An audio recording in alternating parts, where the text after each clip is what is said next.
I hope players are getting ready for it because Edge of Eternities is the next big set. It's already making waves with a lot of conversation about some of the epic cards. And in today's video, we're going to discuss the pricing and of course look at these cards and just see what everyone is getting so hyped about.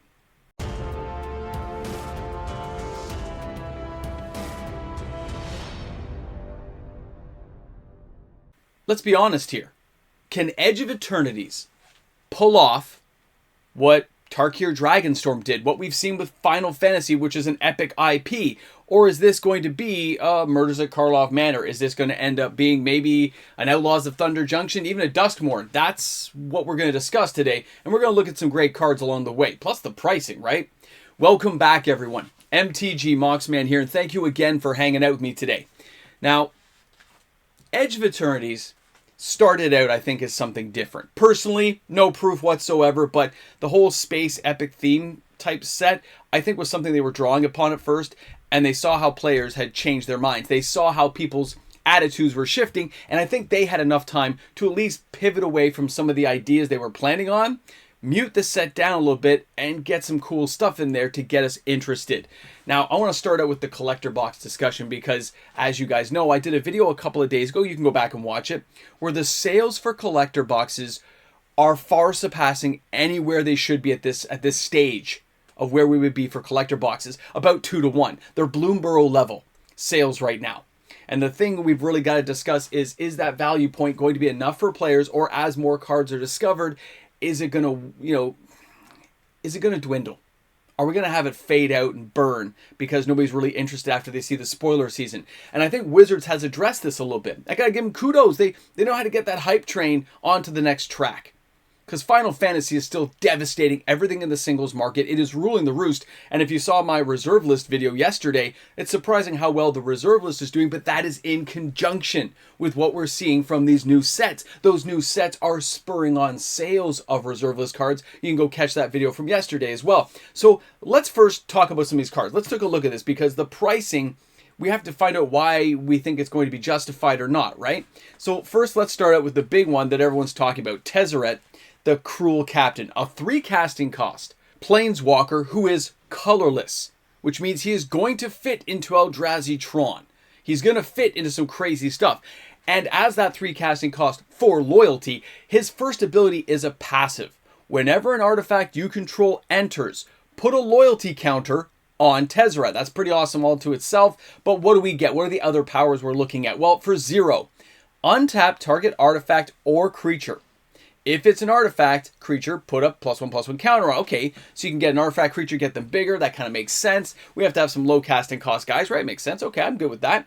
-3. Search your library for an artifact card with mana value 1 or less. Reveal it, put it in your hand. That means we can go looking for Moxen, jeweled amulets from back in the day of Ice Age. You can also go ahead and start looking for Soul Ring or other cards. If this is in your command zone, this is your commander, you've got some abilities there that can really ramp up what you're trying to do. And then the -7, you get an emblem with, at the beginning of combat on your turn, put 3 +1/+1 counters on a target artifact you control. If it's not a creature, it becomes a robot artifact creature. This is amazing. This kind of follows the whole Doctor Who thing with robots and stuff. And I can look at this and say, that's a pretty epic ability. It's an amazing card, but it seems well balanced. He doesn't defend himself. There's nothing stopping you from taking him out, which is great. The passive ability can be very deadly if you have ways of getting really low casting cost artifacts out. It's going to let him get that emblem before you know it. And that's something players are going to be thinking of ways to break the card. They want to make this work for them, and they can recognize just how truly awesome this card is going to be. As much as I think it's a cool card, I'm sure there are players out there who know way more and can put that synergy together a lot quicker. Now, our next card, the Seriema? Seriema? I don't know. It's a 3 casting cost. Now, this, of course, is a legendary artifact spacecraft. It's a vehicle, okay? As far as I'm concerned, it's a vehicle. Now, it's a 5/5. When it enters, you get to search your library for a legendary creature card, reveal it, and put it into your hand, and then shuffle the station. Okay. Oh, sorry, station. Sorry, separate line. Flying. Other tapped legendary creatures you control have indestructible. Guys, just this card coming out and allowing you to search for something, and it's a 5/5, there's a lot going on here. being able to find a key legendary card, whether it's in standard, modern, or of course going into commander, for 3, letting you find anything you're looking for, it's just something I think with Final Fantasy, right, being in your face, not to mention Spider-Man cards in the future, this is going to see play. It's only a rare, and a lot of players are going to utilize this to go searching for things to ramp up their deck, to find solutions. They can have a creature in there that's going to let them draw more cards, or it comes into play and destroys other creatures. This is a key placeholder in ramping up what you're trying to do. An amazing card. I can't wait to see how it's going to be used. Now, our next card. Now, these are the ones from the Commander decks. The Genesis Shepherd. All right, so we got a 5 casting cost 2/5. We got a green, a red, a black, and 2 other. A legendary creature, Insect Druid. Man, these taglines get huge. Flying. You may play land cards from your graveyard. That's amazing. Okay, amazing ability, always good. And it costs 5, so it makes sense. It's got a cool ability, but it costs a lot to get out there. Whenever you sacrifice another non-token permanent during your turn, put a +1/+1 counter equal to Sarazel's power on up to 1 other target creature. You're going to ramp up your other stuff.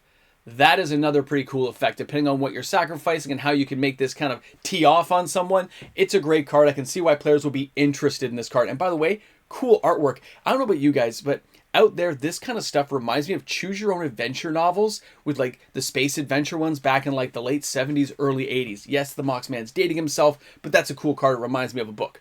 All right, now, the next one is Kilo, the Apagi Mind. 3 casting costs. This is a lot more different, okay? A white, a red, and a blue, and a 3/3. All right, it has haste. Whenever Kilo becomes tapped, it proliferates. Now, proliferating is amazing. You have Planeswalkers out there, Super Friend decks. This thing's a 3 to get out. Very easy to cast. Maybe it's not going to be your commander, but the idea that it's going to be in your deck somewhere to get out quickly and also start teeing off on all kinds of things that have that ability, like infect decks and poison counters and all the horrible things I can think of.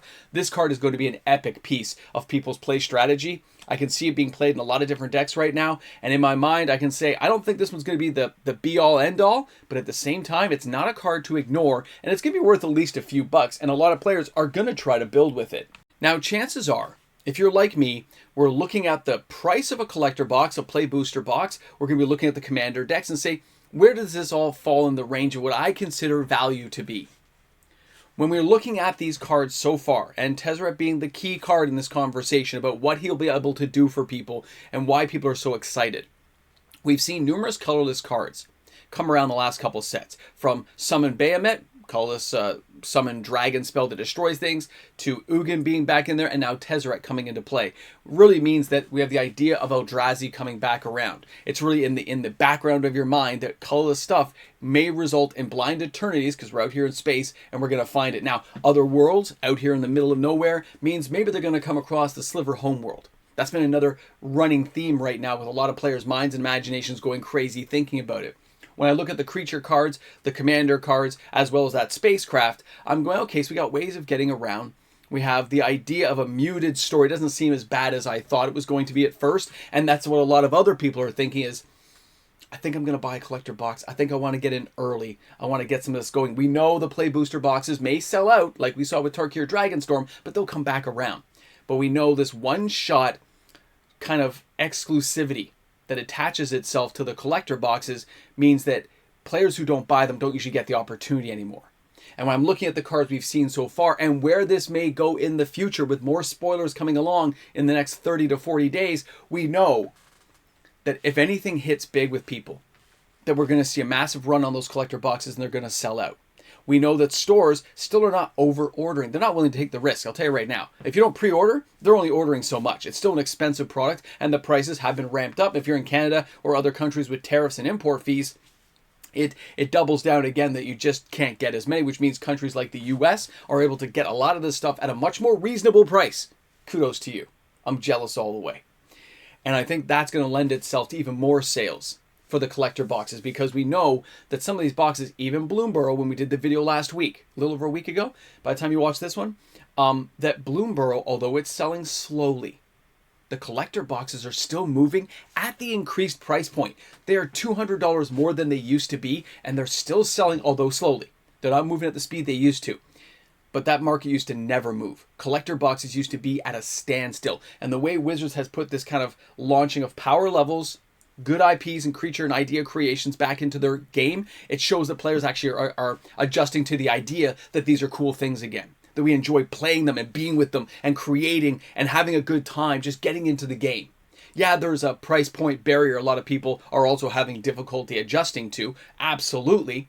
And I'm glad that we can still get play booster packs at a reasonable price, comparatively speaking, to a collector box. So maybe collector boxes aren't going to be for everyone. They're going to be at an exclusive level. But hopefully players can still get in there and get some of the singles they're looking for. Because this set, I think, is going to be something special as well. And that's weird for me to say because I wasn't even thinking about this one earlier. But after I saw Tarkir Dragonstorm, and after we saw what was happening with Final Fantasy, and now what I've so far seen with Edge of Eternities, I'm liking what I see. I like the idea of it. I like the announcements coming in the new year, and that'll be in another video, of course, with Avatar stuff, but we have a lot to discuss, and I think things are going to just really go well for Wizards of the Coast.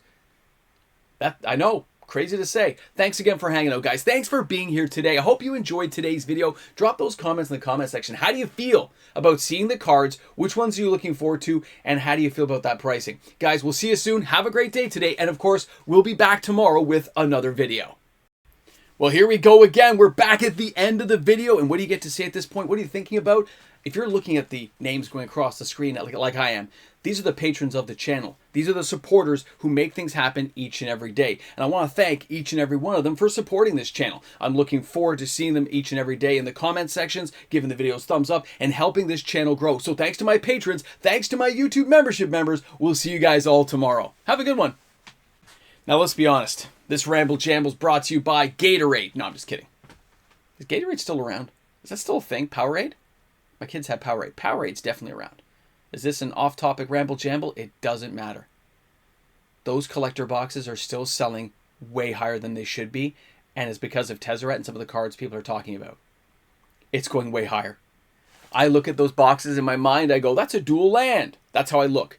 But some of these cards are having increased values. What we've seen with Final Fantasy, and I know from some of the stores, people traded cards in to get some dual lands for commander decks so they never have to trade them away, assuming that they can get some other variant of the Final Fantasy card at a lower price later. Other people won't trade in the cool cards because they want to keep them. Amazing stuff, guys. Amazing. Either way, I look at it and say, I think we're going to keep on this trend. I think things are going to keep this kind of level of excitement, and I'm not opposed to it. I think it's awesome. I haven't had this much fun playing Magic in the last couple of years because of what Wizards of the Coast was doing. And yeah, Duskmoor being a Ghostbusters broken set. Outlaws of Thunder Junction I didn't really enjoy other than some of the mechanics like plotted. I did like some of the card ideas. And I can look at Bloomberg and said that was just wicked. But Final Fantasy, Tarkir Dragonstorm, and I think Edge of Eternities, they're all looking pretty good to me. And that's unusual to say that. That's 3 for 3.